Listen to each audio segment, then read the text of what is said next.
Perang Israel dan Hizbullah di perbatasan Lebanon terancam semakin besar, usai kedua belah pihak saling jual beli serangan balasan.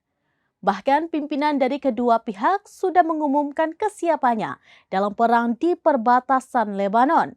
Di sisi lain, Irak menegaskan akan mengirimkan pasukannya ke Lebanon untuk membantu Hizbullah jika perang besar benar-benar terjadi. Perang Israel dan Hizbullah di perbatasan Lebanon terancam semakin besar usai kedua belah pihak saling jual beli serangan balasan. Bahkan kedua pihak sudah saling memberikan pernyataan kesiapannya dalam perang di perbatasan Lebanon. Namun Israel kini dilaporkan mulai menyesal lantaran pasukan Iran siap dikerahkan untuk membantu Hizbullah. Dikutip dari Ausad.com via Tribunnews pada Jumat 21 Juni 2024, hal itu disampaikan oleh Menteri Luar Negeri Irak Fuad Hussein. Hussein memperingatkan pecahnya perang di Lebanon hanya akan memperkuat ikatan fraksi-fraksi yang mendukung Hizbullah. Ia juga memperingatkan jika perang tersebut benar-benar terjadi, maka seluruh wilayah akan terkena dampaknya. Bagi pihak musuh, pernyataan diplomat Iran ini menjadi pesan terselubung yang sangat menakutkan.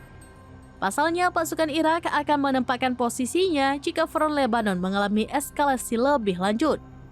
Hussein mengatakan pasukan Irak akan berangkat ke Lebanon jika perang dengan Israel sudah terjadi.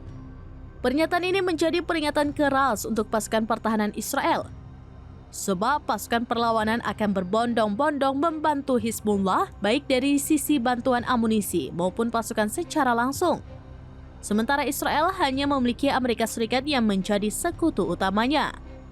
Namun kini Israel dan Amerika Serikat justru sedang bertikai akibat keputusan Washington yang menghentikan sejumlah besar bantuan senjata.